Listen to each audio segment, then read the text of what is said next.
Sebelum saya mendongeng, dengarkan saya bernyanyi dulu ya sahabat. Oke? Jalan di kota raja, Kutai Kartanegara, ada lambang kerajaan tegak megah di sana. Lembuswana itu sebutannya. Walau wujud tak nyata, rakyat mempercayainya. Bercirikan kepala singa dan bermahkota, berbelalai gajah, sayap burung garuda.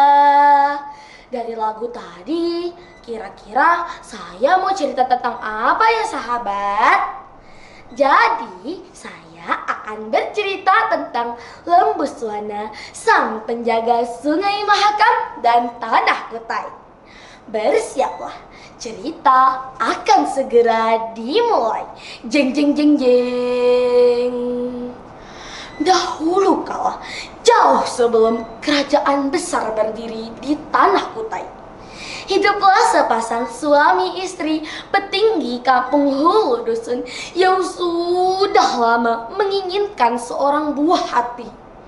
Setiap harinya mereka tak henti-hentinya meminta kepada sang dewata. Wahai dewata, berikanlah kami keturunan, pinta mereka penuh harap. Hingga pada suatu waktu, sang dewa memberi petunjuk lewat mimpi agar mereka menuju tepian Sungai Mahakam. Keesokan paginya, mereka pun menjalankan perintah tersebut. Dan sesampainya di sana, alangkah terkejutnya mereka sahabat. Tiba-tiba air Sungai Mahakam berwarna keemasan dan berbuih. Dan muncullah seekor naga dan Lembuswana yang membawa gong datar berisi bayi perempuan cantik, yaitu Putri Karangmelendung. Dan setelah dewasa, sang putri pun menikah dengan Raja Kutai, yaitu Raja Aji Batara Agung Dewa Sakti. Dan mereka pun menjadi cikal bakal raja-raja di Tanah Kutai.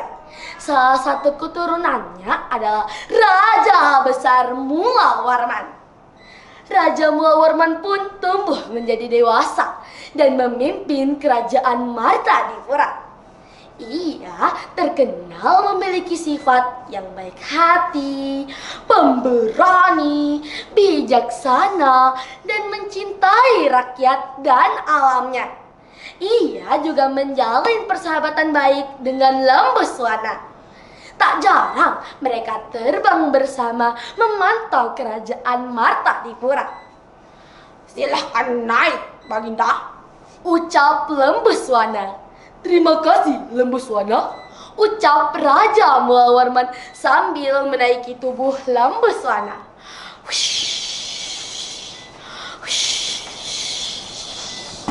Rakyat pun bersorak gembira melihat hal tersebut. Hingga pada suatu waktu datanglah orang-orang Cina dengan segala ketamakannya menggunakan kapal yang sangat besar. Tut, tut. Sesampainya di sana, mereka mulai menebang pohon, meracuni air sungai hingga menangkap ikan tanpa henti. Cuan, ucap salah satu dari mereka kegirangan. Hal tersebut telah berlaku selama berhari-hari lamanya, hingga pada suatu waktu salah satu rakyat Martadipura melihat hal tersebut.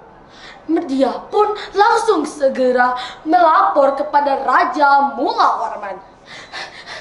Wahai Raja, hamba melihat ada orang-orang yang merusak alam kita, Baginda, ucap rakyat tersebut.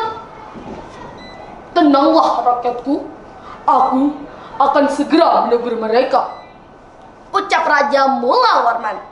Sang raja pun mendatangi orang-orang Cina tersebut dan memberi nasihat dengan penuh kebijaksanaan.